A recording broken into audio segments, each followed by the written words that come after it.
She starts with strengthening our core business, collecting intelligence that helps policymakers protect our country and advance American interests across the globe. It includes raising our investment against the most difficult intelligence gaps, putting more officers in the foreign field where our adversaries are, and emphasizing foreign language excellence. And finally, it involves investing in our partnerships, both within the U.S. government and around the globe.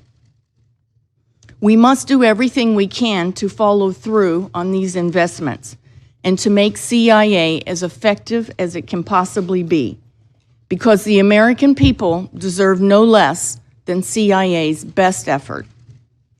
This is especially true when it comes to confronting threats from North Korea, Iran, Russia, and China.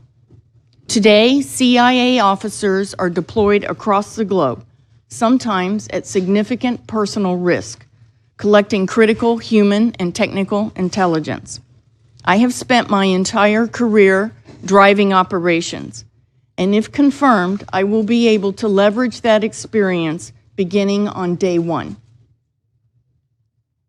I knew that accepting the President's nomination would raise questions about CIA classified activities in my career at the agency. I also understand that it is important for the American people to get to know me so they are able to judge my fitness for this position. So over the last few weeks, we have leaned forward to make more information about my record public. We have also shared details on every aspect of my career through classified channels with this committee as well as with the rest of the Senate. I think it is important to recall the context of those challenging times immediately following 9/11. For me, I had just returned to Washington from an overseas posting, and I reported for duty on the morning of 9/11. I knew in my gut when I saw the video of the first plane hitting the tower in Manhattan that it was bin Laden. I got up and I walked over to the Counterterrorism Center as the CIA compound was evacuated, and I volunteered to help. I didn't leave for 3 years. We worked 7 days a week, and I even had friends who postponed weddings and having babies. The men and women of CIA were driven and charged with preventing another attack. The first boots on the ground in Afghanistan were my colleagues. The first casualty in Afghanistan was a CIA officer and colleague. And it was CIA who identified and captured the mastermind of 9/11 in a brilliant operation. I am proud of our work during that time. The hard lessons we learned from that experience inform my leadership of CIA today. In light of my counterterrorism experience, I understand that what many people want to know about are my views on CIA's former detention and interrogation program. I have views on this issue, and I want to be clear. Having served in that tumultuous time, I can offer you my personal commitment, clearly and without reservation, that under my leadership, on my watch, CIA will not restart a detention and interrogation program.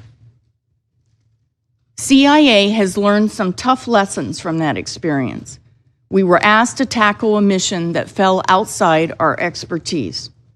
For me, there is no better example of implementing lessons learned than what the agency took away from that program.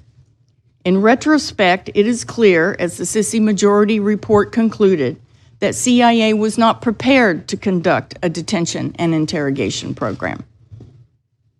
Today, the U.S. government has a clear legal and policy framework that governs detentions and interrogations. Specifically, the law provides that no individual in U.S. custody may be subjected to any interrogation technique or approach that is not authorized by and listed in the Army Field Manual. I fully support the detainee treatment required by law, and just as importantly, I will keep CIA focused on our collection and analysis missions that can best leverage the expertise we have at the agency. Like I said, we learned important lessons following 9/11. As both a career intelligence officer and as an American citizen, I am a strong believer in the importance of oversight. Simply put, experience has taught us that CIA cannot be effective without the people's trust, and we cannot hope to earn that trust without the accountability that comes with congressional oversight. If we cannot share aspects of our secret work with the public, we should do so with their elected representatives. For CIA, oversight is a vital link to the open society we defend. It's a defining feature of the U.S. intelligence community, and one of the many things that distinguishes us from the hostile services we face in the field. If confirmed as director, I will uphold the agency's obligations to Congress and ensure that oversight works on behalf of the American people. Mr. Chairman, I want to thank you and the committee for the hard work that is put into the oversight process and for the vital support that this committee provides the officers at CIA. CIA has given me a lot over the past 3 decades, a calling and service to my country, some real-life adventures, and the profound satisfaction of serving with some of the most talented and honorable men and women in our government. If confirmed, I hope to repay the debt I owe to this remarkable agency by drawing on my experience. I know what my fellow officers need from me, and I know what our nation needs from CIA, and that is truth, integrity, and courage. Again, thank you for allowing me the opportunity to appear before you today, and I look forward to your questions. Ms. Haspel, thank you for that testimony. Let me inform members that we will have a 5-minute round of questions. We'll recognize members based upon seniorities. I would ask all members to adhere to the 5-minute time frame, and I would remind members that we are in an open session. Therefore, classified questions and/or answers would not be appropriate for this period. When we've completed the open session, we will immediately move to a closed session where every question will be answered. I am certain the chair recognizes himself for up to 5 minutes. Ms. Haspel, let's just dig right into it.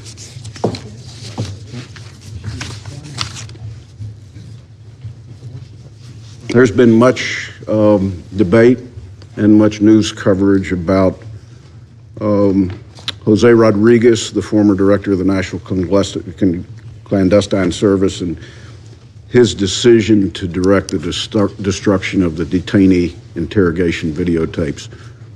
Can you describe for members your role in those events? Senator, yes, I can. In 2005, I believe it was fall of 2005, I was Chief of Staff to the Deputy Director for Operations, that is head of the Clandestine Service. The tape issue had lingered at CIA for a period of about 3 years.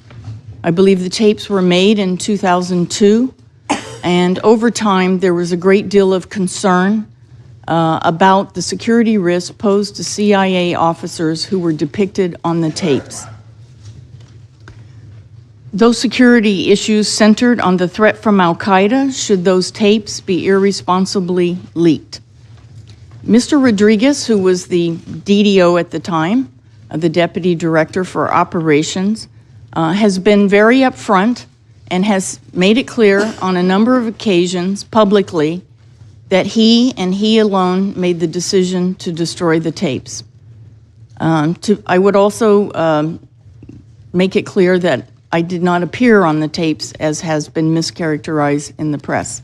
However, as Chief of Staff, and I believe like everyone at the agency at that time, we were extremely concerned about the security risk that was posed to our officers. We were aiming to do 2 things: to adhere to U.S. law, but at the same time reach a resolution that would protect our officers. There were numerous legal consultations over a period of years at the agency. Our lawyers were very consistent in saying to us that there was no legal requirement to retain the tapes, no legal impediment to disposing of the tapes. I'm not a lawyer, but I believe the basis for that judgment was the fact that there was a complete and written, detailed record of the interrogations. And at CIA, the official record is the cable record. We use that for all of our operations. There were 2 reviews done of the tapes to compare them to the written record. One of those was undertaken by the Office of General Counsel. The second was undertaken by the Office of the Inspector General. In both cases, they found that the written record was detailed, accurate, and complete. So the consistent legal advice, it never changed, was that there was no legal requirement to retain the tapes. But there were some policy objections to disposing of the tapes. So our job in the Office of the Deputy Director for Operations was to arrange consultations with senior leaders at the agency. At the time the tapes were destroyed, Mr. Rodriguez asked me to prepare a cable because he was going to have another conversation with then director of the agency to talk about this issue again. I did so.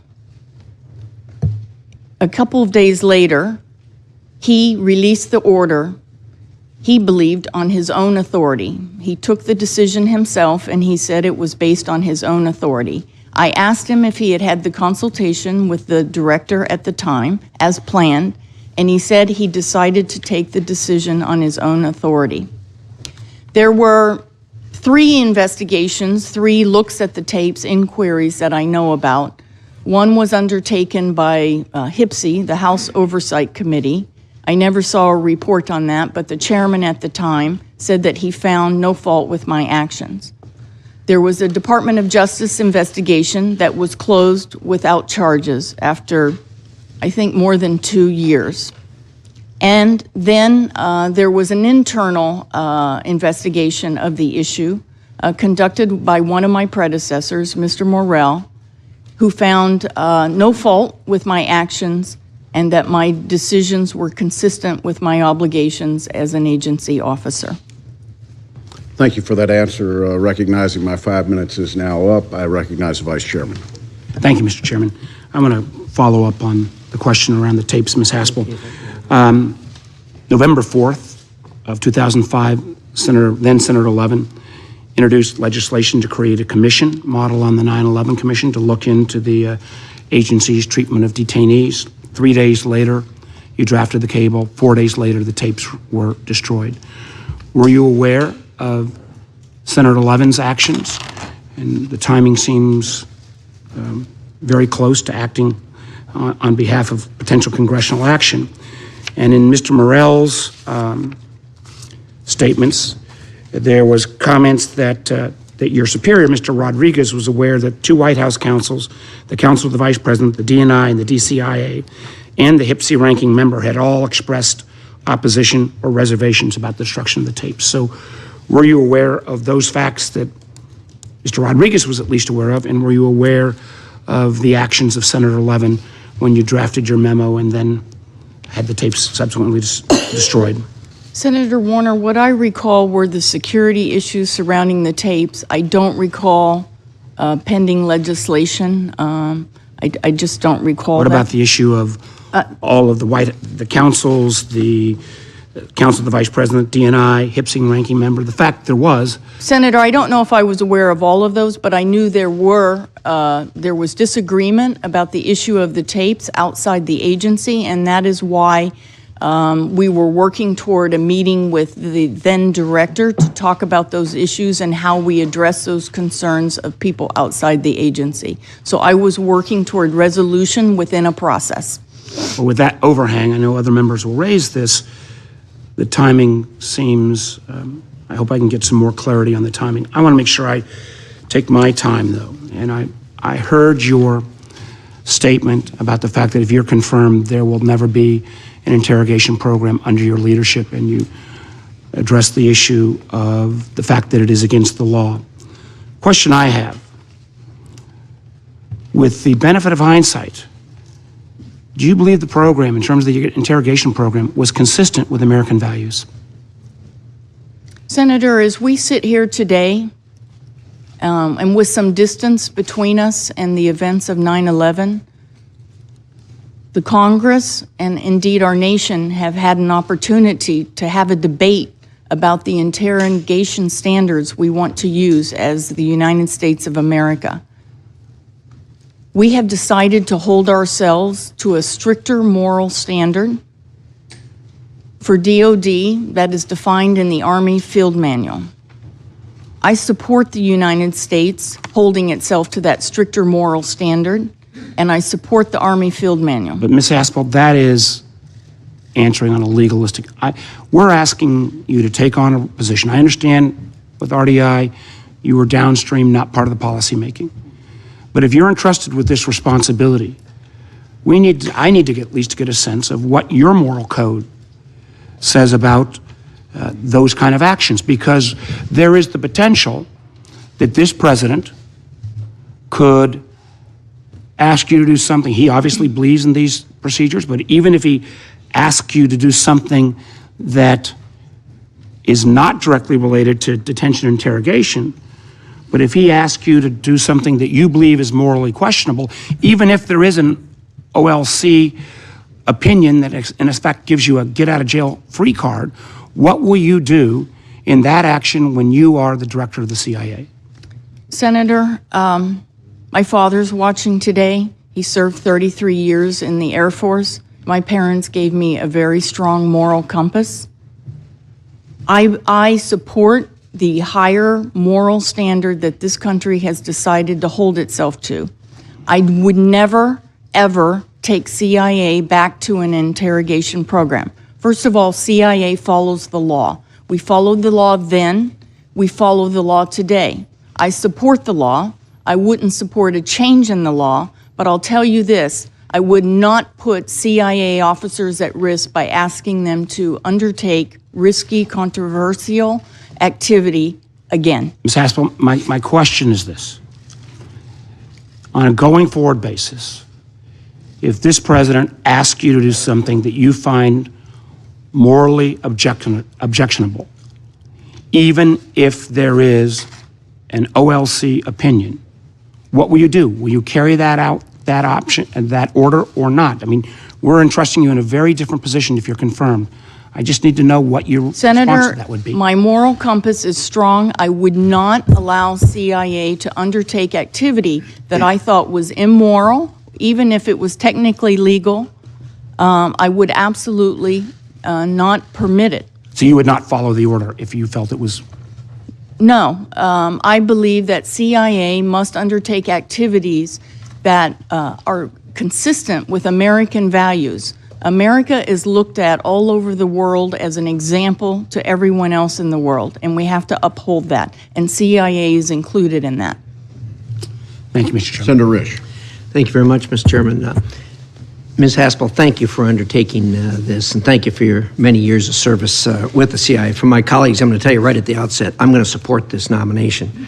I don't take that lightly. I've had the opportunity to review all the materials that have been provided, but more importantly than that, I've known Ms. Haspel for the 10 years I've been on this committee and had the opportunity to work with her over those years, and even visit you out in the field when you were at the garden spots that I remember. Right. In any event, I have, for my colleagues, I can report to you that during this time, I have always found Ms. Haspel to be open, to be forthcoming, and to be truthful. And that is incredibly important as we exercise the things that we have to do as far as authorizing, as far as financing, and as far as oversight of what this really, really important work is that the CIA does. So for that, Ms. Haspel, you will be rewarded with my vote, and I feel very comfortable about that, and I sincerely appreciate your openness as we've met over the years, and I've had the opportunity to ask you about the things that I needed to know as I discharge my obligations. I'm also persuaded greatly by the former directors, both Republicans and Democrats, who are enthusiastically supporting your appointment to this. I think that is very important. I'm also persuaded by something that I think other members of this committee have probably run across, and that is we all from this committee deal regularly with our partners in intel from foreign countries. As you know, that's critically important to the job of the CIA and the other 16 intelligence agencies. Those relationships, those contacts, those dealings we have with those foreign agencies are very important. And I have to tell you that uniformly, people who I have discussed your taking on this job have been very enthusiastic about it, and they know you, they trust you, and the trust of this agency is so important when we deal with the Five Eyes or amongst the Five Eyes or with other intelligence partners. So thank you for that. Also, I deal with a lot of the employees at CIA. They are incredibly enthusiastic about your appointment to this. So thank you for that. For the American people who are watching this, I can tell you that everybody sitting on this side of the table regularly hear things that cause us to not sleep very well at night. As the head of this agency, I can tell you, I will sleep better at night knowing you're directing these efforts. So thank you for that. Thank you for undertaking what you are undertaking. I know that you have thought about this carefully. If the press reports are right, you've been up and down a little bit on this, but the American people will be very grateful for your service. Let me ask a question as we close here. You know, over the 10 years, I came here just as the investigation on the interrogation thing was starting, and I participated, other members of the committee here participated in that. And there was a real tension between not just the CIA, but the other intelligence agencies because of the way the oversight was being done by this committee. My impression is, and it's a clear impression, that the relationship between the agency, CIA, and the other intelligence agencies has evolved to a very different place than where it was when I first got here. Could you talk about that a little bit, please? Thank you for that question, Senator. I think it's a very important question. When Mike Pompeo and I took the reins at Langley about 15 months ago, we decided to concentrate on 4 initiatives. And one of those is partnerships, and it involves 2 areas. First, our partnerships with our other IC partners in the U.S. government, but even more broadly than that. There are many important partnerships for CIA, and as you say, those partnerships are critical because it's a complex world. There is no more important partnership than the one between CIA and DoD. I have had the absolute honor and privilege to sit at the table with Secretary Mattis and General Dunford these last 15 months, to work with the JSOC commander and the other combatant commanders. I don't think that very important relationship has ever been in a better place.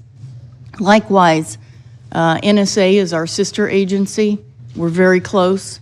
And of course, our relationship with the Federal Bureau of Investigation is critical to the national security of this country.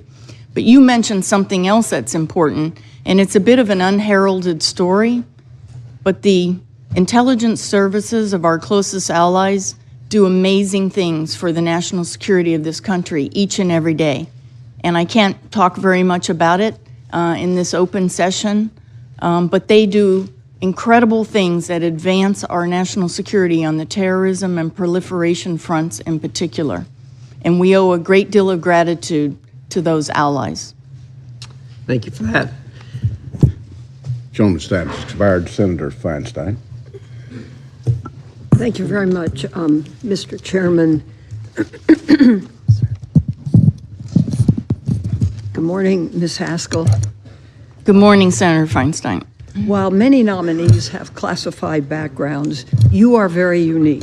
You have 30 years of undercover experience. Accordingly, we ask the agency that your records be declassified. I think I signed 3 letters in that regard, to make an informed decision, and because the public should beware of the background of its leaders. Instead, the CIA selectively declassified only small pieces of information to bolster your nomination, while keeping damaging information under wraps. Giving the CIA's refusal to make your record public, I'm very limited in what I can say. And I think, as you know, I like you personally very much. This isn't probably the most difficult hearing in my more than 2 decades I have ever sat in. But let me begin. In his memoir, former CIA Consul General John Rizzo described how in 2005, Jose Rodriguez was promoted to be Deputy CIA Director for Operations and installed as his Chief of Staff an officer from the Counterterrorist Center who had previously run the interrogation program. Is that you? Senator, I'm so pleased you asked me that question. Yes or no will do. No. And for the record, if you have your staff check, Mr. Rizzo has issued a correction. It is true that it is hard for in a Excuse me, secret. my understanding that is not he has accurate. recently confirmed that it was you. No, he issued a correction. When people write books, I didn't read Mr. Rizzo's book, so I didn't even know that was out there. Mr. Rizzo, and actually I read about it in the Washington Post last night.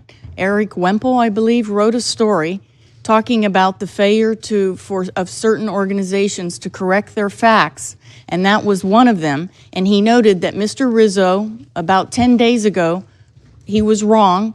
He didn't fact check, and that has been corrected. I would never even served in that department, nor was I the head of it. Let me read directly his quote from the book.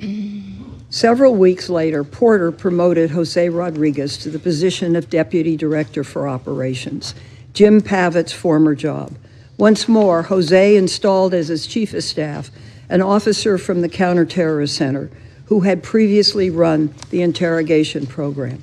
Between them, they were the staunchest advocates inside the building for destroying the tapes. Senator, I did not run the interrogation department. In fact, I was not even read into the interrogation program until it had been up and running for a year. I never served. Were you an advocate for destroying the tapes? Senator, I absolutely was an advocate if we could within and conforming to U.S. law, and if we could get policy concurrence to eliminate the security risk posed to our officers by those tapes, and the consistent legal And you were aware of what those tapes contained?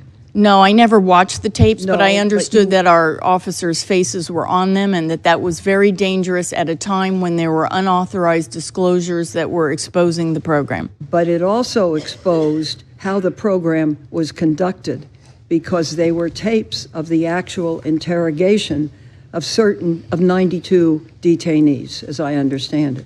No, the tapes were recordings of only one detainee. It was 92 tapes of one Okay, detainee. All right. Well, thank you for that.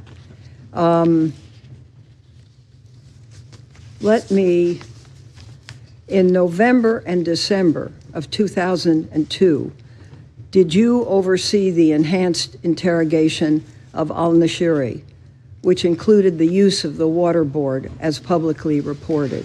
Yes or no? Senator, anything about my classified assignment history throughout my 33 years, we can talk about in this afternoon's classified session. There are guidelines on, as you know, existing classification guidelines, and I should go back to your first point, which is very, very important, about why we haven't declassified more about my history. There are existing classification guidelines that apply to operational activity of any officer. It has been suggested to me by my team that if we tried to declassify some of my operational history, it would help my nomination. I said that we could not do that. It is very important that the director of the Central Intelligence Agency adhere to the same classification guidelines that all employees must adhere to, because there are very good reason for those classification guidelines. Exposing operational information can be damaging to sources and methods, as you know, but there is also a physical risk to officers who go out to the far ends of the globe and conduct dangerous missions, and they believe that their participation in those dangerous missions will be protected. It would be a security risk if we started declassifying associations between CIA officers and particular terrorist or terrorist operations. So I am adhering to the existing guidelines, and I believe that it is important and that I could not stand before the CIA if I sought for short-term gain to declassify my operational history. Thank you. Senator's time's expired. Senator Rubio. Thank you. Ms. Haspel, when I joined this committee 7 years ago, I knew as much about the CIA as the average American. Obviously, I know a lot more these days. Yes, and much of it can't be shared, but there's two things that I can. The first is that it's very easy to sit back and criticize the work of the agency with the benefit of hindsight. And the second is that the agency is made up of some of the smartest, most talented professionals that I have ever encountered in any field in my time in public service or beyond. These are men and women that could be making a lot of money in the private sector, but instead they've chosen to serve our country, many in the shadows, many at the risk of their own lives, all to keep us safe. By the way, they sacrifice this money, this time with their family, this normal life in many cases, in defense of the freedoms, including the freedoms of the protesters who often smear them and the activists who often slander them. Ms. Haspel, you embody everything that I respect and admire about the men and women of the Central Intelligence Agency, and I support you not just because of your qualifications, but because I want a young CIA trainee or case officer, I want today's operational officers, I want today's station chiefs, I want today's all of these professionals to know that they too can one day be sitting where you are sitting today and have the opportunity to lead this agency. And I would ask, if someone like you, with your history, with your record of service and sacrifice and excellence, if someone like you cannot be confirmed to head this agency, then who can? And if someone like you is smeared in this process, what message are we sending to the young men and women who today are serving our country in the same roles in which you have served our country over the last 30 years? And I thought it was important for that to be part of the record today, because as much as anything else, this hearing is not just about your nomination for me. It is also about the men and women who serve us, of which I said at the outset, you embody the best of the men and women of the Central Intelligence Agency. On a policy front, I want to ask you about U.S.-China relations. For decades, American foreign policy towards China has been rooted in the belief that as they prospered economically, they would embrace democracy, they would embrace the global rule of law. That consensus, I think, by all accounts, has been catastrophically wrong. Today, China is undertaking a comprehensive effort to supplant the United States and to undermine us. And they've benefited from the greatest transfer of wealth in history through the theft and the forced transfer of intellectual property. They use unfair trade and other practices to undermine our industrial and technical base. They gather and exploit data at an unrivaled scale. They're building the most capable and well-funded military in the world, second to ours. And so my question, first and foremost, is the agency, as it stands today, equipped and structured to meet this multifaceted challenge? Senator, thank you for that question. One of the first things Mike Pompeo and I looked at when I returned to the agency from overseas in early 2017 is how we're doing on the hard targets. That's what you're talking about: China, Iran, Russia, North Korea. Of course, our investment in counterterrorism has to be very significant. We have to be vigilant, and we can't take our eyes off that ball. But there are more strategic threats, and you talked about one of them, China. China's rise as a global power. CIA has a very important role in monitoring China's rise as a global power. China's efforts to diminish U.S. influence, not only in the Pacific, but all around the world. China's unfair trade practices, and China's overt and illicit efforts to steal U.S. technology and know-how and intellectual property. We, with the support of this committee, are raising our investment on each of these hard targets. We have incredible expertise on China at the agency. It is a very strong team. I'm very proud of our analysts. It is a subject that a week doesn't go by that either the president asks for an expert briefing or Secretary Mattis asks for someone to come over and brief him on China issues. We have a good program, but your more general point is that we have to do more and we have to invest more on each of these hard targets. Well, I recently introduced legislation with Senator Cotton that would block the U.S. government from buying or leasing telecommunication equipment from Huawei or ZTE Corporation beyond government purchase. I would ask you, just as with the citizens that are watching, if you were just an everyday American or even someone involved in any sort of sensitive work, would you purchase a Huawei phone or connect your phone or computer to a Huawei or ZTE network? Well, Senator, as I mentioned, I don't even have a social media account, but I wouldn't use Huawei products. And Senator's time's expired. thank you. Senator Wyden. Thank you, Mr. Chairman. Ms. Haspel, thank you very much for your courtesy in meeting with me yesterday. However, I regret to have to say there is no greater indictment of this nomination process than the fact that you are deciding what the country gets to know about you and what it doesn't.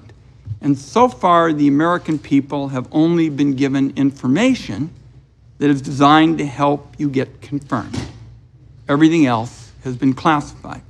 So I've got some questions. I think they're fairly short, and some I hope we can do yes or no.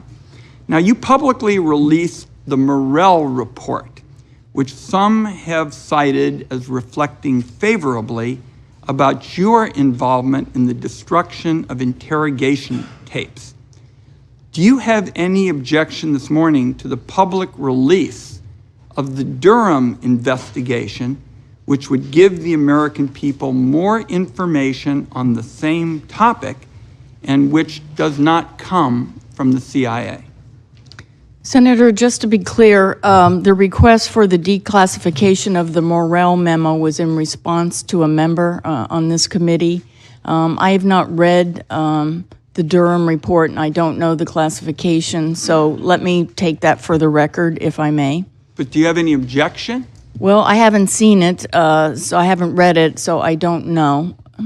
Well, I'm going to ask you about this in the classified session, but I think in the name of fairness with respect to your role on these issues, this ought to be made public just the way the Morell report was.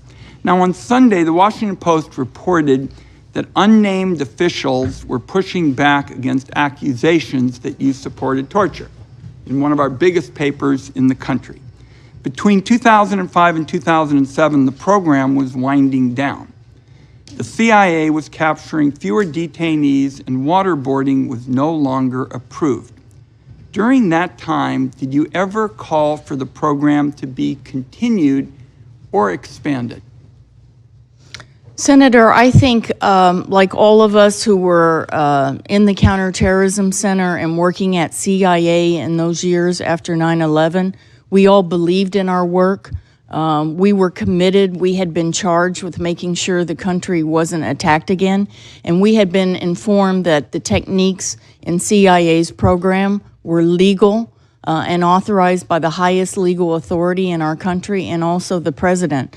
So I believe I and my colleagues in the Counterterrorism Center were working as hard as we could with the tools that we were given to make sure that we were successful in our mission. My time is short, and that respectfully is not responsive to the question. That was a period where the agency was capturing fewer detainees, waterboarding was no longer approved, and especially in light of that Washington Post story, I would really like to have on the record whether you ever called for the program to be continued, which it sure sounds to me like your answer suggested. You said, well, we were doing our job, it ought to be continued. That troubles me very much because you were the chief of staff to the deputy director for operations. It's a senior position. So I'm quite troubled by that response. Senator, may I just say that I don't know which Washington Post story you're referring to, but let me say this about myself. After 9/11, I didn't look to go sit on the Swiss desk.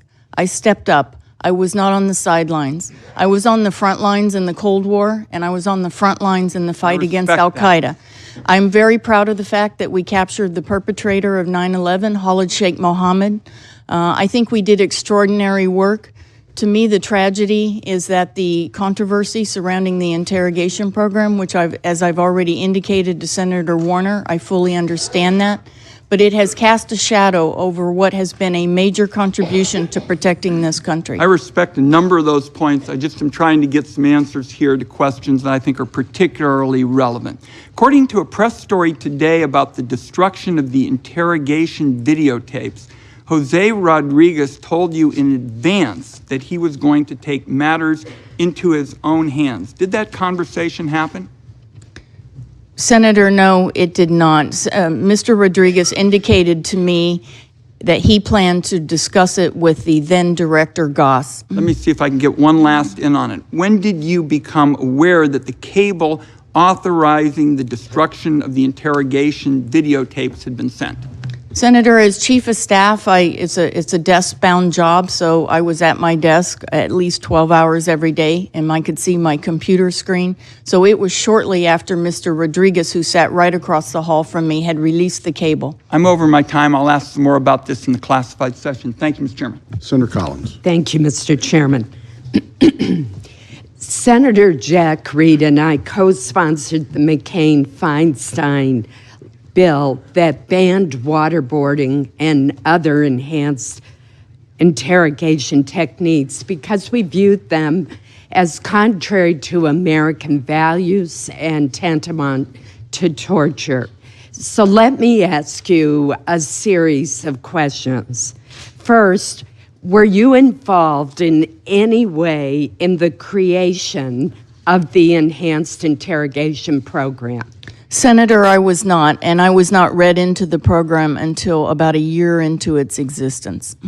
Were you a senior manager at the CIA at the time that the program was created? No, I had just returned from an overseas posting. I was a GS-15. I was not yet a member of the senior executive service.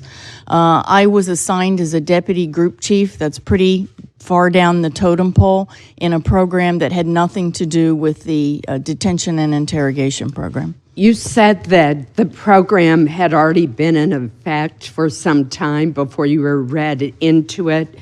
What was your reaction when you learned of the program?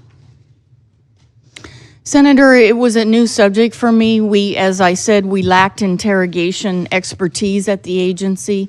We didn't have interrogators.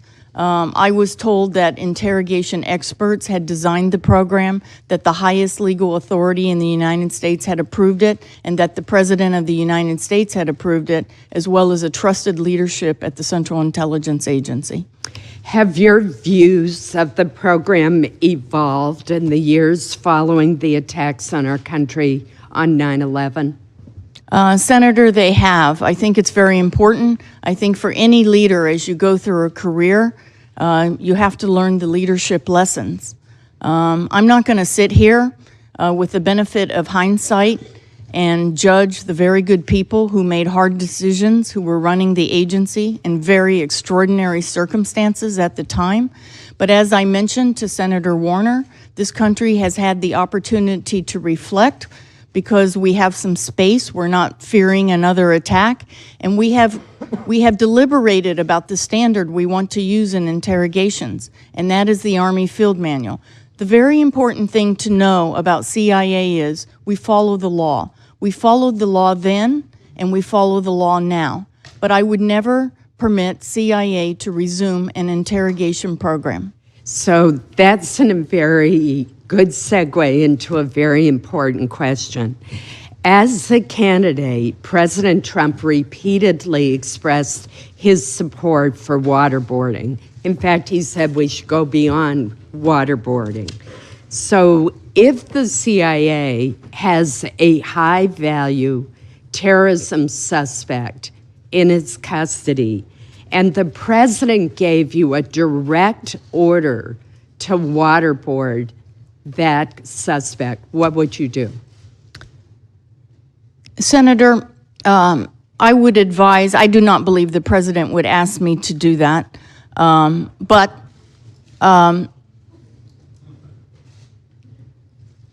we have today in the U.S. government other U.S. government entities that conduct interrogations. DOD uses the Army Field Manual, and they conduct battlefield interrogations, and CIA has incredible expertise it can bring to the table in support of those interrogations. The FBI has its authorities to conduct interrogations. And as you know, we have the High Value Interrogation Group. So, you know, I would advise anyone who asks me about it that CIA is not the right place to conduct interrogations. We don't have interrogators, and we don't have interrogation expertise. So I believe that that would be the reason I have been nominated is that people have some respect for my views on these issues. My experiences during those days after 9/11 inform my views. I'm extremely knowledgeable, and I'm also extremely knowledgeable about the price CIA working level men and women out in the trenches paid for decisions made after 9/11. So debriefing a source is very different from interrogating a detainee. Should the CIA even be in the business of interrogating detainees? We're not in the business of interrogating. Because of the Hig is what you're saying. Well, we're not in the business of interrogating detainees. As you said, there's a big difference between interrogation and simple question and answer. Having direct access to a terrorist is extremely valuable for intelligence collection, and we do that. But CIA does not today conduct interrogations. We never did historically, and we're not getting back in that business. Thank you. Senator's time's expired. Senator Heinrich. Ms. Haspel, you didn't actually answer the question. What would you do if the president ordered you to get back in that business? Senator, the president has selected me to give him advice. I would not restart under any circumstances in an interrogation program at CIA, under any circumstances. Thank you. You have repeatedly said that at the time, the CIA's use of interrogation techniques like waterboarding were determined to be legal. Now, there was an opinion written by the Office of Legal Counsel. I don't believe those actions were ever legal. They certainly didn't meet the bar set by either the Geneva Conventions or our own Army Field Manual. And I'm not aware of a single court ruling that affirmed that opinion.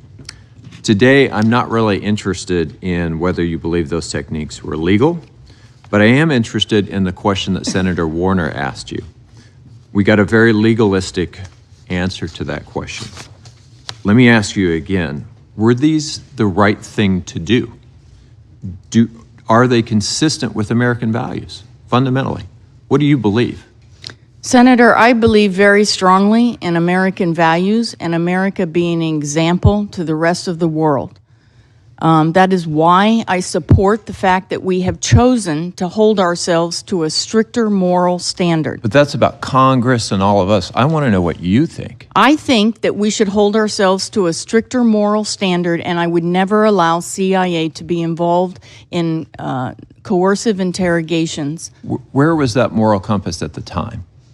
Senator, that was 17 years ago, and it's, you know, CIA, like the U.S. Army and the U.S. Marine Corps, is an organization. It's a large bureaucracy, and when you're out in the trenches at far-flung outposts in the globe, and Washington says, here's what we need you to do, this is legal, the Attorney General has deemed it so, the President of the United States is counting on you to prevent another attack. It was legal. I'm sorry? I know you believed it was legal. I want to see, I want to feel, I want to trust that you have the moral compass that you said you have. You're giving very legalistic answers to very fundamentally moral questions. Senator, we've provided the committee every evaluation since my training report when I first joined in 1985. In all of my assignments, I have conducted myself honorably and in accordance with U.S. law. My parents raised me right. I know the difference between right and wrong. Let's move on to the videotapes. You told me earlier this week that you supported the decision of the CIA's Deputy Director of Operations to order the destruction of those videotapes depicting the use of EITs. Would you still support that order today? Senator, I would not. I think it's, as I said, it's very important that people learn. Experience is a good teacher, and the piece that was missing from the tapes was making sure that we had all the stakeholders' concurrence. There's also another very important leadership lesson.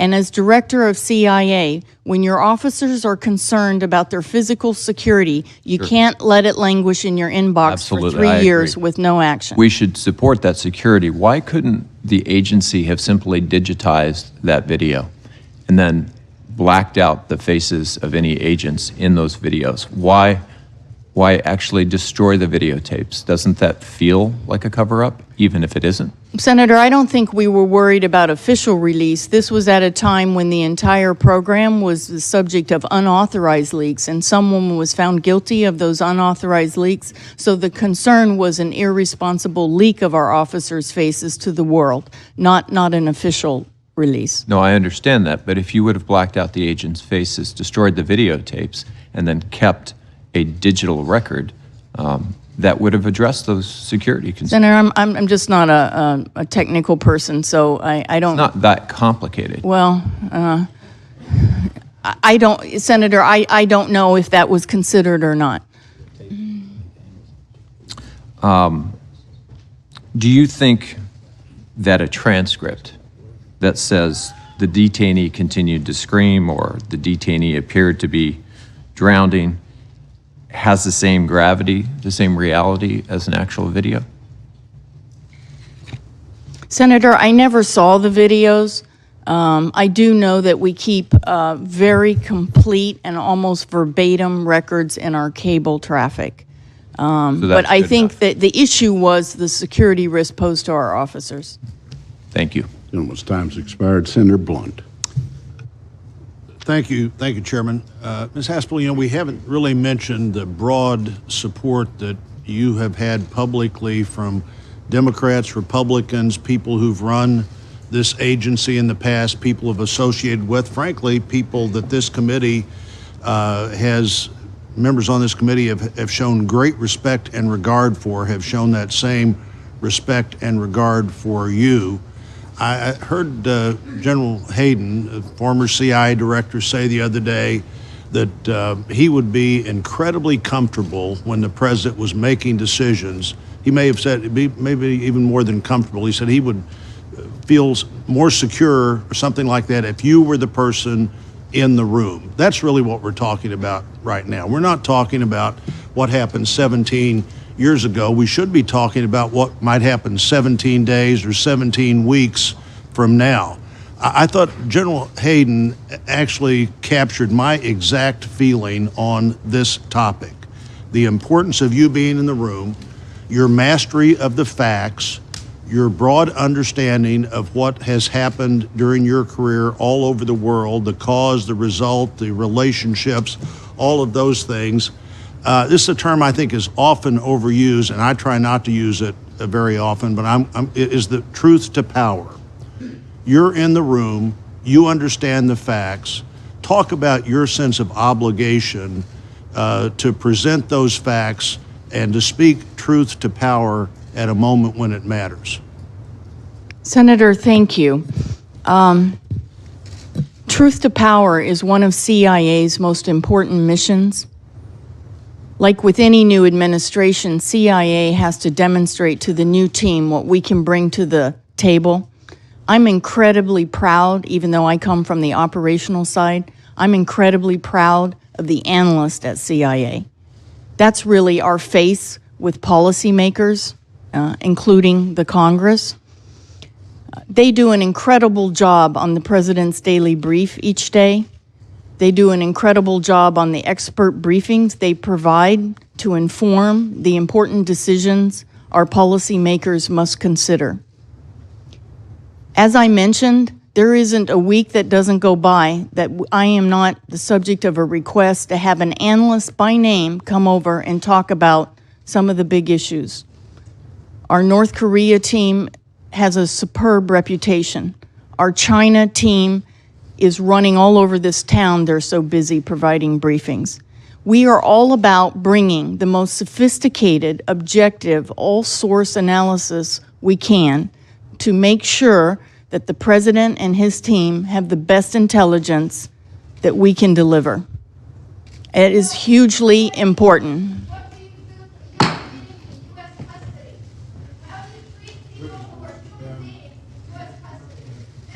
Capitol Police, please remove her. What do you do with human beings in your custody? Bloody Gina! Bloody Gina! Bloody Gina! Bloody Gina! You are a torturer! Bloody Gina! So let's go back. You, as a leader of the team, I appreciate that. I appreciate your respect for the team. Let's be sure we've talked specifically about you. You're in the room. There is a fact that either hasn't appropriately been looked at or considered or appreciated in your view. What do you do at that moment? Senator, thank you. I've already worked with this president and his team for 15 months. I think I have a great reputation with them. I'm at the table with Secretary Mattis and General Dunford and Secretary Mnuchin. I'm at many of the principals' meetings. I back up the former director in the Oval Office. I'm part of Director Coates' team. Sometimes Sue Gordon is with me. I think we're bringing a very high-quality product. As a senior intelligence officer, someone who spent a lot of time overseas in some of these places, the president does turn to me for my view on certain countries and certain experiences. I give him my best advice, but I always separate my view as someone who's been out in the field from the view of our analysts, because we're really there to deliver the objective all-source analysis that they write to support the president. So you would see yourself as the master of the facts to be sure the president knows all the facts the president needs to know. I think that's incredibly important, Senator. Thank you. Thank you, Chairman. Thanks, Senator. Senator King. Thank you, Mr. Chairman. First, I've been to some of those garden spots with the committee, and I have the greatest admiration and respect for what you and your colleagues have done over the years and do now. That's one of the great responses I have when I come back from one of those trips, and the stations are, the people in those places are brave and loyal and patriotic Americans. A quick yes or no question, not having to do with what we've been talking about. In January of 2017, the IC issued a joint report on the Russia involvement in the 2016 elections. Do you agree with the findings of that report? Senator, I do. Thank you. We've talked a bit about the statement in Mr. Rizzo's book that you had previously run the interrogation program. I understand he has changed his view on that. Your career timeline, 2001-03, Deputy Group Chief, Counterterrorism Center, 03 to 04, Senior Level Supervisor, Counterterrorism Center, 04 to 05, Deputy Chief, National Resources Division. In any of those jobs, were you in a supervisory or management capacity in connection with the rendition and interrogation program? Senator, we'll be able to go over, and I know you have some of this information, but we'll be able to go over any of my classified assignments in this afternoon session, and I can talk about that. Just to be clear, Mr. Rizzo didn't change his view. He was wrong, and he issued a correction. Who's deciding what's classified and what isn't in terms of what's released to this committee? Senator, we are following the existing guidelines. There are very... Who's deciding? We are following the existing Who is we? Well, I have chosen to follow the guidelines that exist So for the RDI information. you are making the classification decisions about what material should be released to this committee? I am electing not to make an exception for myself, but I am adhering to existing RDI guilines. If I may just... That's fine, but I just wanted to understand that.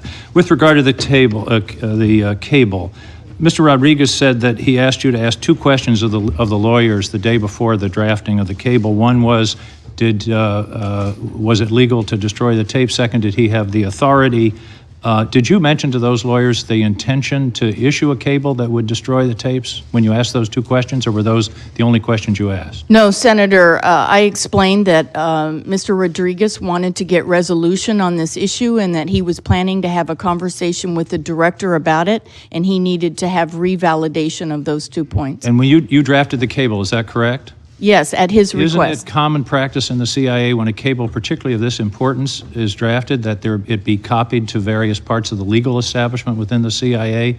And was that done in this case? Was that cable copied to Mr. Rizzo or other lawyers within the agency?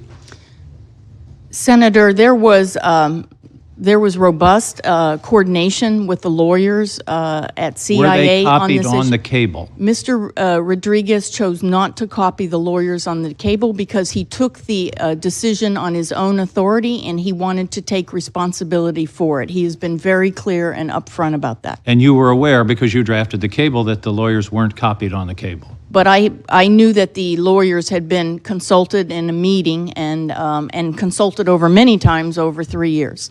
In May of 2005, Mr. Rizzo reports, I told Jose and his chief of staff, that was you, is that correct?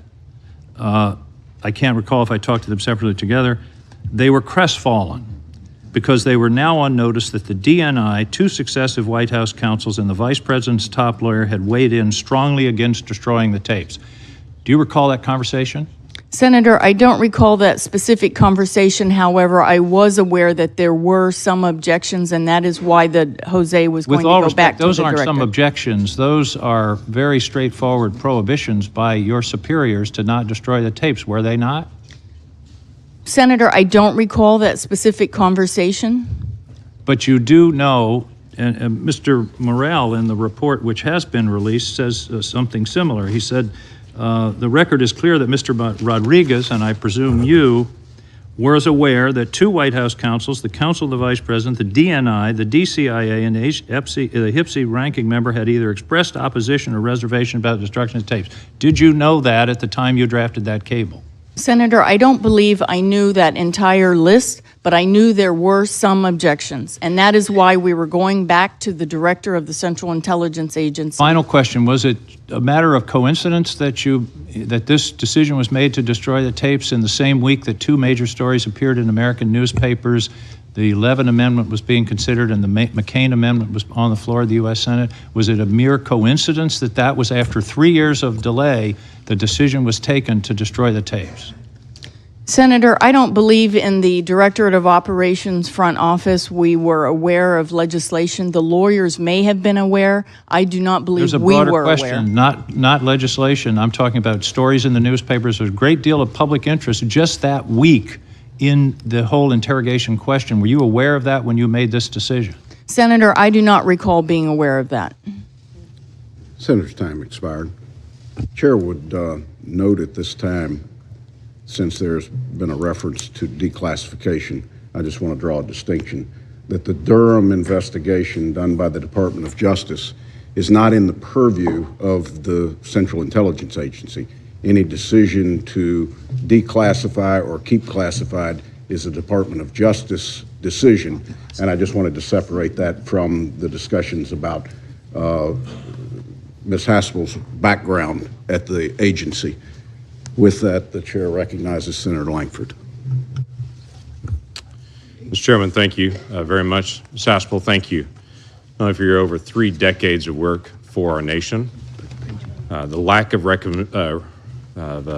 recognition that you've had for 3 decades from our nation because you've served in a way that no one has seen.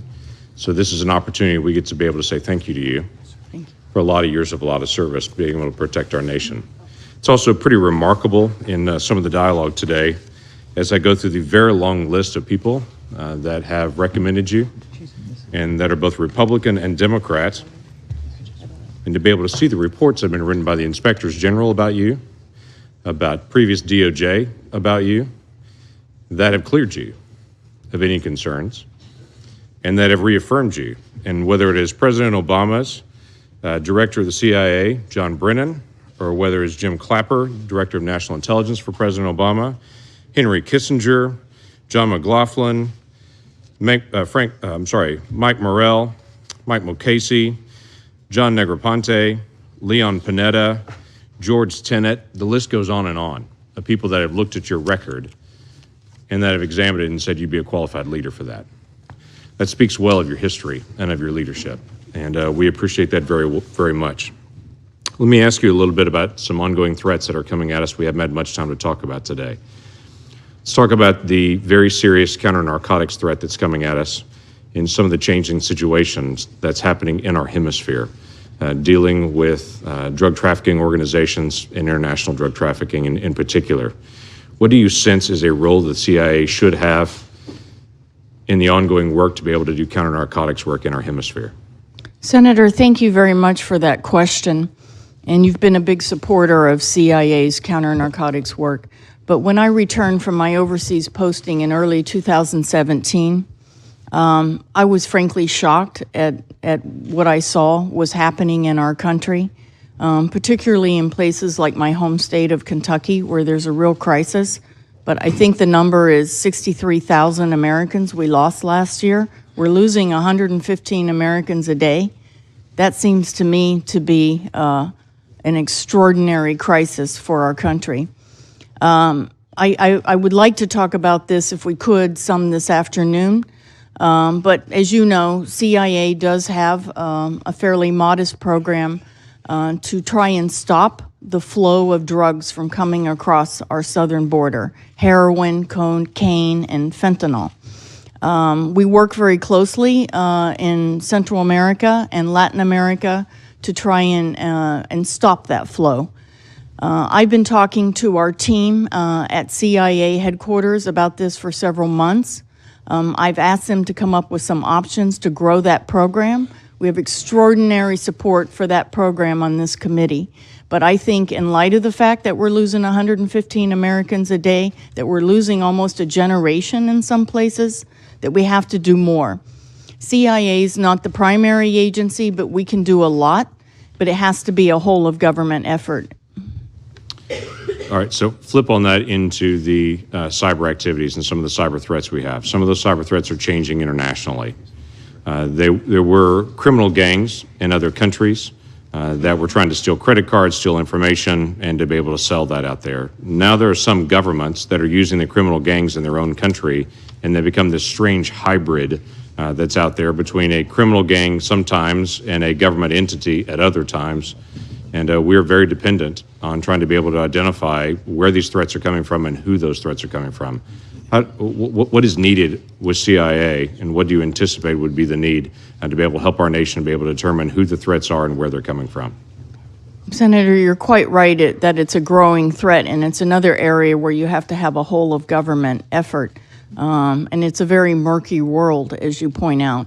But China, Russia, Iran, and North Korea have very aggressive offensive cyber programs, both to steal secrets, but also in some cases to earn illicit money.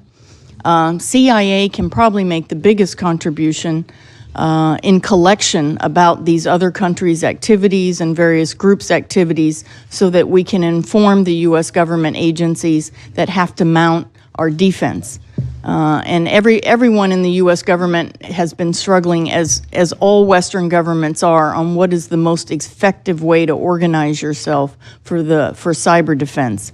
We're still working on that, but CIA has a big role. It's another area that I'd like to amplify on a bit this afternoon if I have the opportunity. I will look forward to that. I yield back.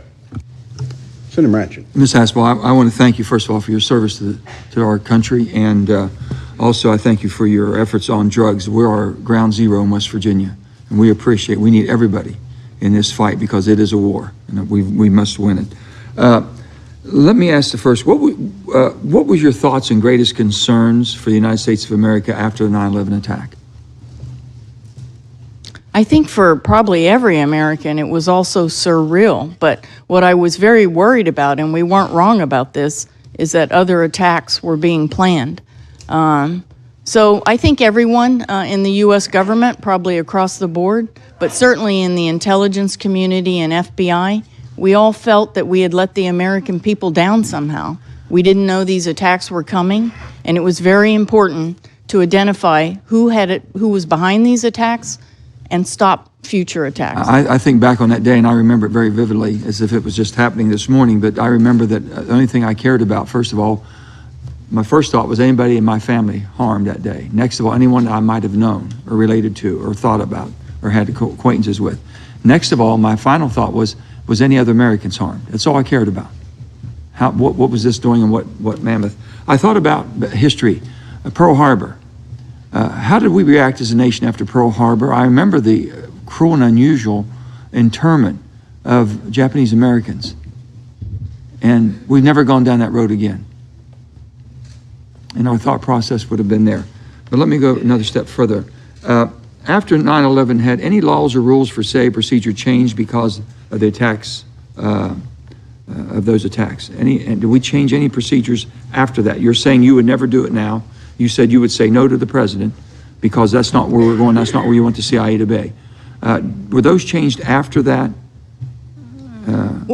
Senator, I'm not sure I understand exactly, but CIA does not do interrogations. We historically have not done interrogations, and we don't do interrogations today. Let me go this direction. Are there any other tapes that would reveal agents' identities that have been destroyed, and is that the standard procedure? Or are there any tapes of interrogation that haven't been destroyed, of your knowledge? Senator, probably I don't know. I don't know if there are any other tapes. I don't believe there are any other tapes associated with the particular interrogation activity that was on the 92 tapes, but I simply don't know if there are any other videotapes of any other activity. And then we'll go into this. Explain why you feel so strongly today the CIA should not be an interrogation business. And would it have anything to do with basically the makeup of the CIA with the appointments, appointment to your appointment now for that versus the code of conduct for the military? Is there a difference of why you think that the CIA should not be in that business and why it should be done in the military? Mm-hmm. That's a great question. CIA historically has not done interrogations. We don't have interrogators, so we just don't have any expertise. Most of the questions have been directed to you has been because of that. Yes, that's right.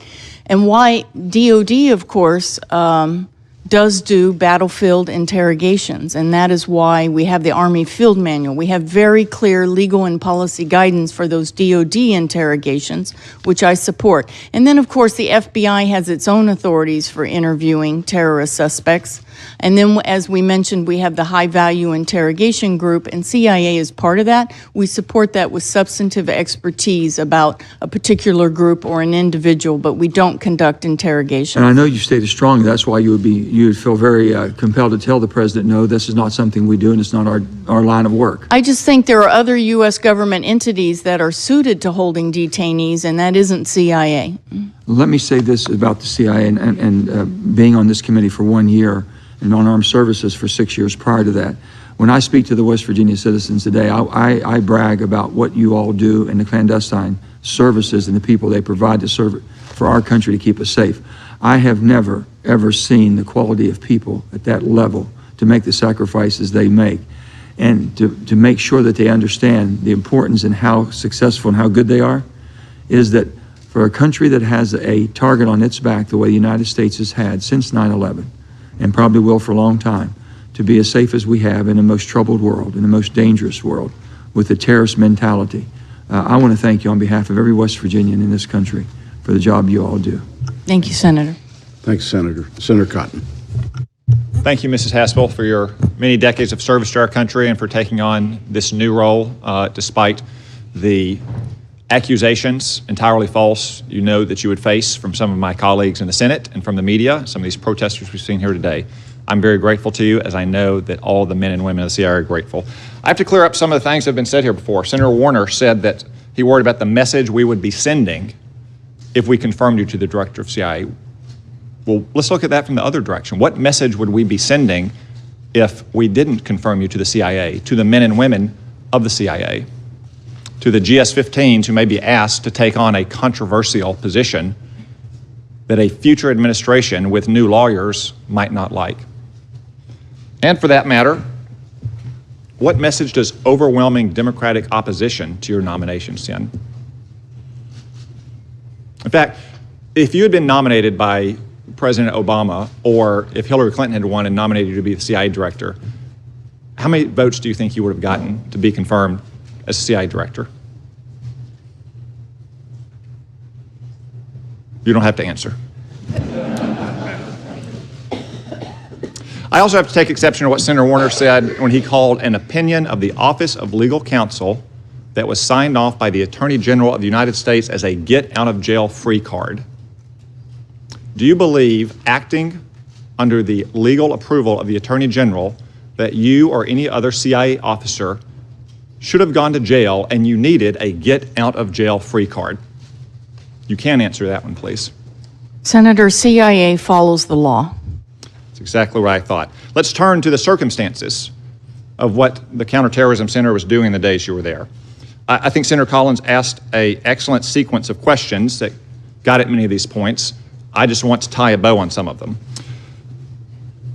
These programs were, to the best of your understanding, approved by the Commander-in-Chief, legally approved by the Attorney General, and supported by the Director of the CIA, who I point out at the time was the former Democratic staff director of this committee. Is that correct? That's correct, Senator. You said that you were not a senior manager when those programs were created. Is that correct? That's correct. Was John Brennan a member of the Senior Intelligence Service and the Deputy Executive Director at the time a senior manager, in your opinion? Senator, I believe Mr. Brennan was the deputy exter of the Yes. agency at that time. And you'd consider that a senior manager position at the CIA? I believe it's a number 4 position. For John Brennan, who was confirmed to be the CIA director by the following members of this committee: Senator Warner, Senator Feinstein, Senator Heinrich, Senator Collins, Senator King, Senator Burr, Senator Manchin, Senator Wyden, and Senator Rubio. Let's turn to the question about the tapes that were destroyed in 2005. Did any lawyer at any time in any organization of the federal government say that there was a legal prohibition to destroy those tapes? Senator, they did not. They were very consistent that there was no legal requirement to preserve the tapes because of the written record. And it's your testimony that there is a written record that fully documents whatever may or may not have happened. Senator, yes, and there were 2 reviews done of the written record by the Office of General Counsel and the Office of the Inspector General. In other words, the CIA has a record no different from the federal court system, which keeps transcripts and allows sketch drawings, but does not allow video recordings in a federal courtroom. Is that correct? That's correct, Senator. You were the chief of staff to Mr. Rodriguez when this happened, correct? Yes. And at his direction, you drafted a cable that he later sent. That's correct. Michael Morrell, who supported Hillary Clinton in the last election, cleared you of any wrongdoing in drafting that cable? He did. As did an investigation by the Office of Special Counsel and the Office of the Inspector General? That investigation was closed without charges for Mr. Rodriguez or anyone. Would holding you responsible for drafting a cable at your boss's direction make any more sense than holding a Senate speechwriter responsible for the boring speeches senators give on the Senate floor? Senator, I'll defer to you. I would submit that it does not. Finally, there's a lot of talk about policy guidance and that there was some awareness by Mr. Rodriguez that higher officials in the government who were political appointees had qualms or expressed reservations. I would say that's another way for which politicians don't want to take responsibilities when they are placed in certain positions, whether they're elected or appointed, and give the answers that they are responsible for giving, yes or no, and take the chips to fall where they may. Senator's time's expired. Senator Harris. Thank you. So let's just be clear. This hearing is not about the incredible importance of the service and sacrifice of the men and women of the CIA. That's not what this hearing is about. This hearing is not about the importance of the agency's mission, both of which I wholeheartedly support. This hearing is about your suitability to be the director of the CIA, and in our responsibility to participate in choosing who will be the next director of the CIA. The mission that we have now includes understanding that who we choose will be a signal to the men and women of the agency, to the American people and to our neighbors around the world about our values as Americans on critical issues that range from our adherence to a rule of law to what we prioritize in terms of professional accountability and what we prioritize in terms of our moral authority as Americans and as a country. So one question I've not heard you answer is, do you believe that the previous interrogation techniques were immoral? Senator, I believe that CIA officers to whom you referred. It's a yes or no answer. Do you believe the previous interrogation techniques were immoral? I'm not asking, do you believe they were legal? I'm asking, do you believe they were immoral? Senator, I believe that CIA did extraordinary work to prevent another attack on this country, given the legal tools that we were authorized to use. Please answer yes or no. Do you believe in hindsight that those techniques were immoral? Senator, what I believe sitting here today is that I support the higher moral standard we have decided to hold ourselves to. Can you please answer the question?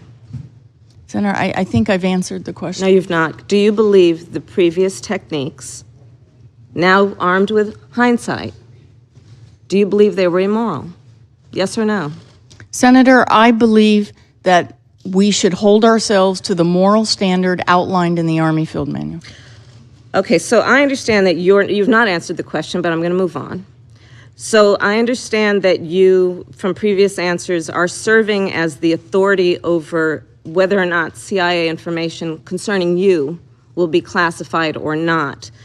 Given an obvious appearance of conflict, will you agree to recuse yourself from the responsibility and the authority to make decisions about whether or not that information will be classified or not? Will you agree to recuse yourself of that responsibility and authority? Yes or no? Senator, I am following the guidelines that exist at CIA, and there is another declassification authority. It's called the IRO. I have not interfered with it. Do you believe that you have the authority to recuse yourself?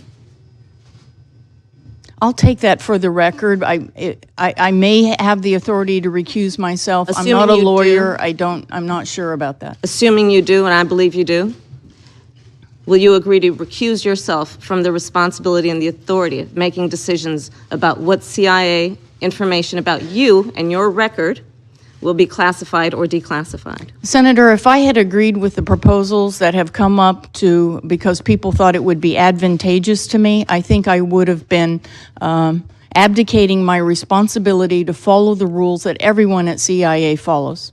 Okay, and you also in this hearing have a responsibility to answer the questions that are being asked of you. I'm going to ask you a different question. Would you agree that given this appearance of conflict or potential conflict around the classification or declassification of these documents, would you agree that Director Coates instead should have the responsibility for declassification decisions regarding your background?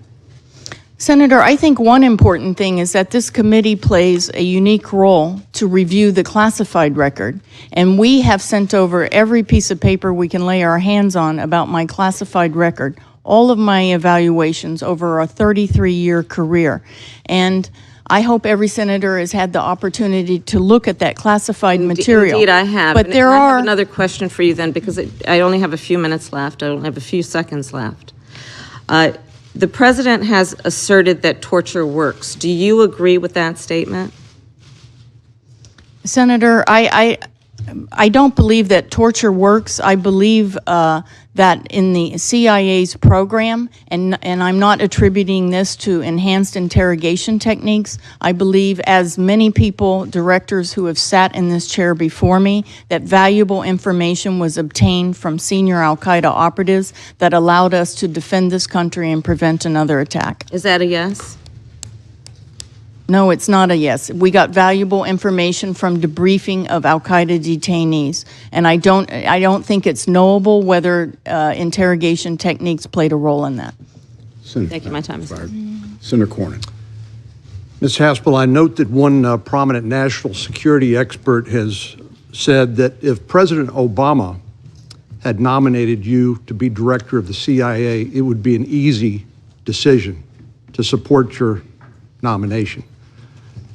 So it strikes me that you're being treated much differently than Director Brennan was, which Senator Cotton noted he was voted out of this committee by a vote of 12-3 and confirmed by a vote of 63-44 to be CIA director.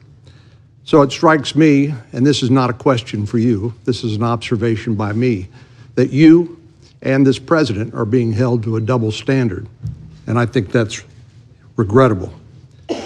I also remember that President Obama in 2009, when he declassified the Office of Legal Counsel memos that have been referred to here, promised the men and women of the CIA that, quote, "We will protect all who acted reasonably and relied upon legal advice from the Department of Justice, that their actions were lawful. They need to be fully confident that as they defend the nation, I will defend them." And I think this committee and this Senate should remember those words by President Obama and apply those when considering your confirmation. Senator Feinstein was kind enough about a year ago to send me a book by Peter Bergen called Manhunt. It's a 10-year history of the search for Osama bin Laden, where, as I was thumbing through it recently, I was reminded that post 9/11, President Bush was concerned about reports that he had received that Osama bin Laden and Al-Qaeda was meeting with Pakistani officials connected with their nuclear program to gain access to a nuclear device that they might then use for a follow-on attack against cities like Washington, D.C. Without divulging classified information, can you confirm that there were concerns about follow-on attacks using nuclear devices, biological weapons, other weapons of mass destruction that might have killed more innocent Americans, as happened on 9/11? Was that the environment in which you and the country were operating in at the time? Senator, there were very grave concerns on that front, and indeed Al-Qaeda had those kinds of programs, efforts to acquire crude, dirty bombs, efforts to develop, they had a program, a biological weapons program. I remember the operative who was in charge of that. There was very deep concern about potential contacts, and we continue to monitor this very closely today, between extremist and Pakistani nuclear scientists. So here we sit years following the terrible events of 9/11, feeling very safe and secure, thanks to the incredible work being done by the intelligence community, including the good men and women at the CIA, as well as the men and women who serve in the United States military. We're feeling very safe and secure, and the memories of that terrible event are very distant. But it strikes me that in addition to the double standard that I believe you and this president are being held to, compared to Secretary Brennan, Director Brennan, and President Obama's administration, that people have simply forgotten. And that's dangerous, to have forgotten the circumstances under which they were operating at the time and doing their dead level best to protect the country from a follow-on attack. I just want to note in closing that recently I had a chance to travel to a garden spot with the chairman and visit with some of those unnamed patriots. Thank you for doing that. In the CIA. And I was struck by talking to one gentleman. He was talking about his girlfriend that he no longer had. And I said, it's a common story. I said, this must be incredibly difficult on marriages and on relationships and on families. Would you just take just a second to comment about the sacrifices that intelligence officers, rank and file employees of the CIA make when it comes to those sorts of relationships? And Senator, thank you. You know, maybe I could start by saying I talked about how CIA's boots were the first on the ground in Afghanistan. We suffered the first U.S. casualty, but maybe it's important for the American people to know that CIA officers are still out there in Afghanistan. Our officers are out there fighting extremist Al-Qaeda and the Taliban.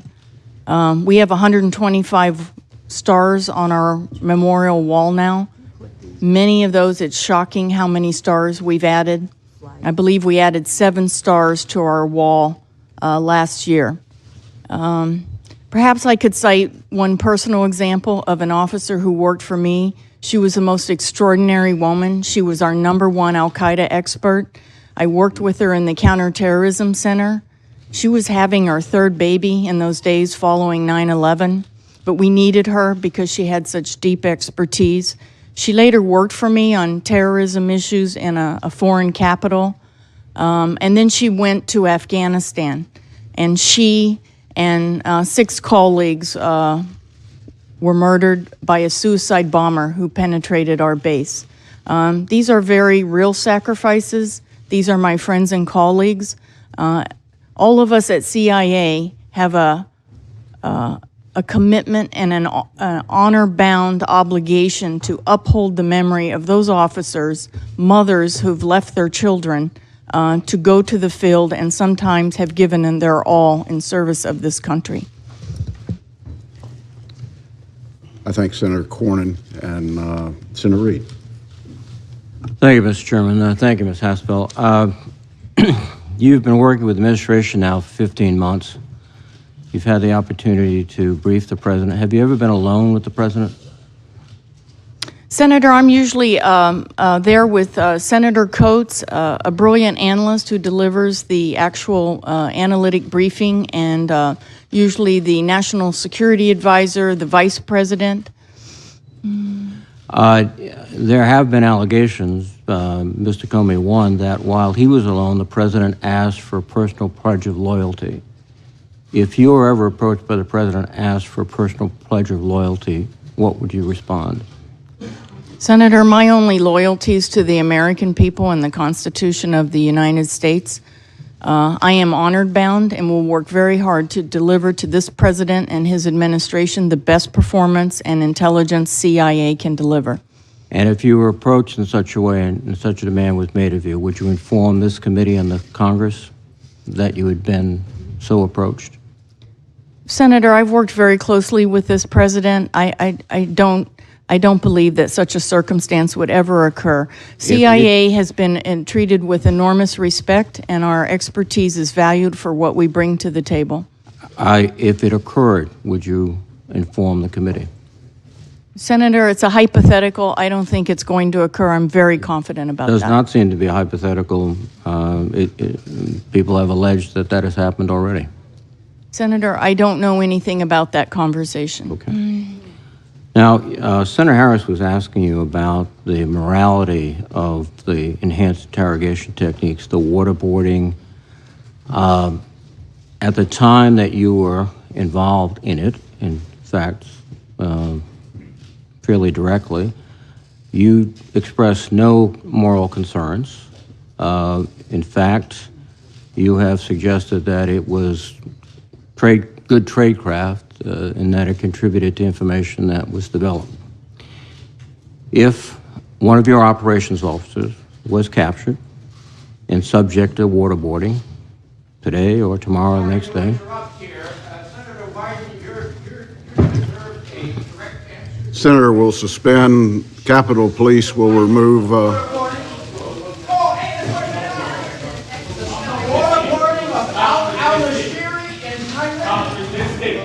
Stop resisting!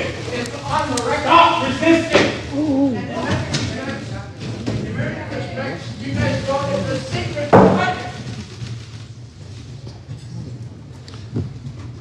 If there are any other further disruptions, I will ask the Capitol Police to remove all individuals. Senator can continue. Thank you, Mr. Chairman.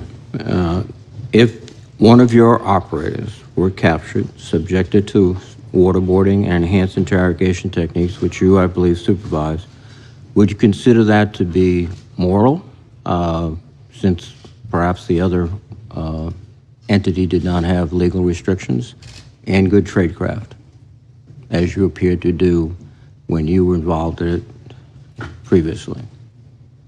Senator, I don't believe the terrorists follow any guidelines or civilized norms or the law. CIA follows the law. Excuse me, madam. You seem to be saying that you were not following civilized norms and the law or anything else when you were conducting those self-same activities, if that's the analogy you're going to draw. Senator, I'm sorry, can you I can't. Very simple. You have an operations officer who's captured. He's being waterboarded. I've asked you very simply, would you determine that to be immoral and something that should never be done, condoned in any way, shape, or form? Your response seems to be that civilized nations don't do it, but uncivilized nations do it, or uncivilized groups do it. The United States does it to its own civilized soldiers. nation. A civilized nation was doing it until it was outlawed by this Congress. Senator, I would never obviously support inhumane treatment of any CIA officers. We've lost CIA officers over the years to terrorists. I just gave an example. Khalid Sheikh Mohammed personally killed a Wall Street Journal correspondent and filmed that. I don't think there's any comparison between CIA officers serving their country, adhering to U.S. law, and terrorists who, by their very definition, are not following anybody's law. Finally, in the morale report, and which you've somewhat acknowledged, there was opposition to the destruction of the tapes by 2 White House counsels, the Counsel of the Vice President, the DNI, the DCIA, and a member of the Congress. And yet, those tapes were destroyed. Do you consider that to be insubordinate actions without the director, in this case, Mr. Goss, being notified? Senator, I think that consultation with the director was essential, and a lesson coming out of that is the importance of making sure all the stakeholders have agreed to include congressional oversight. There's also a leadership lesson. Don't let real security issues go unaddressed. So the action was insubordinate, and you would not countenance anyone in your organization doing something like that? I expect my officers to bring those difficult issues to me, and I think I have a reputation for not just leaving them in the inbox. I will say this, Mr. Rodriguez has taken full accountability for his decision, which he thought he was operating under his own authority. Thank you. Senator's time's expired. We've come to the conclusion of the open session, and I would duly note for members, it's my understanding that we're going to have 2 recorded votes starting at 12 o'clock. My intention is to start the closed hearing immediately after the second vote. And the Vice Chairman and I would like to make some closing statements. I do want to take the opportunity, Ms. Haspel, since 2 individuals have been mentioned, and they will be the subject of conversation in the closed session. But for the American people's purpose, would you share for them who Khalid Sheikh Mohammed is and Nasiri? Chairman, thank you. Khalid Sheikh Mohammed was the architect and mastermind of the 9/11 attacks. His nephew, Ramzi Youssef, was behind the 93 attack on the World Trade Center, and Khalid Sheikh Mohammed financed that operation. He also was behind the infamous Bojinka plot in the Philippines. Tragically, he was the individual who personally killed a Wall Street Journal American correspondent and filmed that heinous act. He also, after 9/11, carried out an attack on a synagogue in Tunisia, and he had other attacks planned. We were able to warn allies about a planned attack, for example, on Heathrow Airport. Mr. Nashiri was the emir of the attack in 2000 on the USS Cole, in which we lost 17 sailors. He also was behind the attack on a French ship, the Limburg, and he was the Al-Qaeda chief of operations in the Gulf and the Arabian Peninsula. I thank you for that. I think it's important to put into context when individuals are mentioned, what their role was in terrorism and why they were the focus of not only the agency, but law enforcement. With that, I'd like to recognize the Vice Chairman for any closing statements he'd like to make. Thank you, Mr. Chairman. First of all, I want to submit for the record, to refresh my colleagues' memories, the testimony of then nominee John Brennan, who quite explicitly repudiated the EIT techniques and programs, who stated that he expressed his personal objections and some of his views to agency colleagues, which I think is a relevant piece of information when we considered Mr. Brennan's testimony for those of us who decided to vote in favor of him. And that would be the same Senator, excuse me, that would be the same Mr. Brennan who supports her nomination. Senator will suspend. We need the full record on the record. No, Senator will suspend. John Brennan supports her nomination. Appreciate that, Mr. Chairman. Let me also say this. I know this is something that is a different experience for you. You have led your life serving our country in the shadows. But should you be confirmed in this position, you're going to have a whole different set of responsibilities that, candidly, I understand that perhaps nothing in your career has fully prepared you for. You have to not only earn our trust, where we have more exposure to your records and classified information, but you have to earn the trust of other members who are not on this panel and folks in the House who won't even consider this. You also, I think, have to earn the trust of the American public. So 3 brief points I want to make. I appreciate the fact and the support you have from the agency's workforce, and the fact that your confirmation will be the first time in 54 years an operations officer would be confirmed to be director. And I also understand what are normal procedures on declassification. But I think it troubles some of my colleagues when we do get stories that float from the press that point out some remarkable parts of your career, your interactions with Mother Teresa, the fact that you were shot at by foreign operatives. And there does appear to be information put forward by the agency that helps you. And I think many of us, and I've reviewed most of your record, I think there's many extraordinary things in your record, but the willingness to lean forward on that declassification, not for our benefit on this committee, we get that, but for other members and for the public, I'd hope you reconsider some of your decisions made there. I also appreciate very much, and at least my line of questioning, on the fact that you believe at this point that the RDI program is not consistent with American values.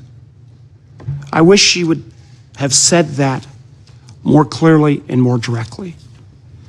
I heard is all, and finally, the question that if you are asked by this president to take an action that you believed was immoral, regardless of the status of a legal opinion, we finally got to the point that you said you would not follow that. You gave me an even stronger answer in private. I just feel that as you try to gain our trust and other senators, and for that matter, the public's trust, you realize this is a totally different kind of role than you had any time in your career. And having clarity on these issues and having clarity on what your appointment will represent and what values you will bring to this critically important job at this moment in time is extraordinarily important.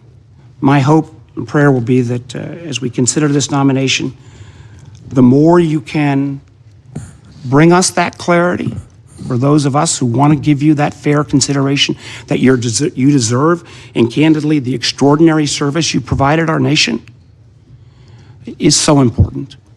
So we can make the right judgment so that we can know the character of the individual who will take on, again, one of the most important jobs in our country's protection, and particularly at this moment in time. So I thank you for your testimony. I would like to see more. I regret some of my colleagues' comments in terms of mischaracterization, but that's part of the process, and welcome to it. Thank you, Mr. Chairman. Thank the Vice Chairman. I would ask unanimous consent to enter into the record 2 documents provided by Senator Feinstein in opposition to the nomination.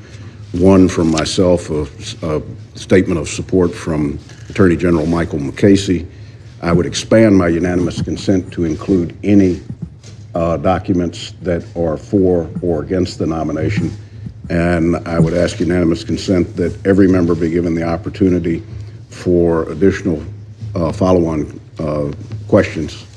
And those QFRs would need to be in by the close of business tomorrow. Mr. Chairman? Yes. Very, very quickly, following up on that point you made, and I support that. I did have several additional questions for the public record, and if I could at least make clear, I think it's important to have those before we vote in the committee, those answers to the additional questions, and I just wanted to convey that, and I hope we can get consent for that too. Duly noted. Mr. Chairman, may I ask you a question, please? Senator briefly? Cornyn. I think there's been some comment made about committee members not getting responsive information, but I know declassified materials have been provided in a public setting. It is true, isn't it, that classified materials will be made available to members in a classified setting? Everything that I think has been requested is available to members, not to all staff. And any inquiry into those documents will be made available in the closed setting. And I stand to be here as long as we need be tonight for every senator to ask the full breadth of questions that they have. With that, Gina, I'd like to thank you for your testimony today. Thank you. And I look forward to continuing the conversation in the closed setting. Before we adjourn the open session, though, I want to add a few closing remarks. As you know, I'm a strong supporter of your nomination to be director of the Central Intelligence Agency. I can think of few, if any, individuals as qualified to lead the agency as you are, particularly at this challenging time. You may, in fact, be the most qualified nominee ever nominated for this role. You've been a leader in the field and at headquarters. You have the respect of the workforce, of your peers, of Republicans, of Democrats, of military officers, and of civilian security leaders. You have the courage to speak truth to power, and you've demonstrated that courage time and time again.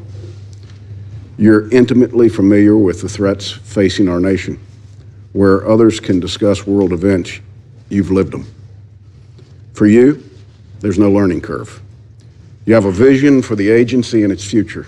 It's obviously informed by your career, your past experiences, but you bring a clear-eyed understanding of the agency's mission going forward, and I think you have re-emphasized that today. I support your nomination for all of these reasons, but I'm also mindful of the historic nature of your nomination and what it means for those first tour case officers and junior analysts that will join the agency this year and in years to come. I know you don't like to talk about it, so I will. Outside the agency workforce, not many Americans get an opportunity to walk the halls of the old headquarters building. Those who do, though, including the members and staff of this committee, frequently enter the OHB, climb the stairs, and turn down that hallway. As they do, they enter a series of portraits depicting former directors of OSS, Central Intelligence, and the Central Intelligence Agency. We see them every day, as does the workforce. Some of those directors were loved, some were controversial, and some little understood the agency they were asked to lead. Some made disastrous decisions out of hubris or inexperience or both.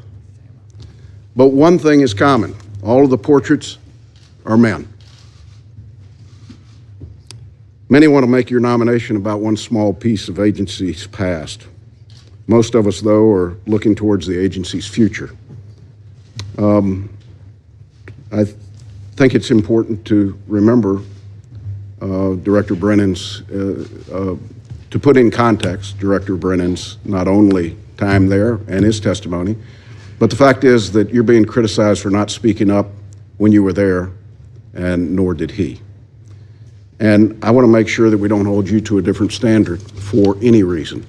Averill Haynes and Moreau Park and others who have served, are currently serving, have cracked the glass ceiling at the agency. You're poised to break it. It may be impossible to measure the importance of that breakthrough, but I know that your confirmation will send a signal to the current workforce and the workforce of the future that a lifetime of commitment to the agency and its mission can still and will be rewarded. I want to thank you for your willingness to go through this treacherous process. I'm not sure if I was in your position that I would expose myself to it, but I thank you for your willingness to lead. I thank you for your willingness to serve. This hearing is now adjourned. Thank you, Mr. Chairman.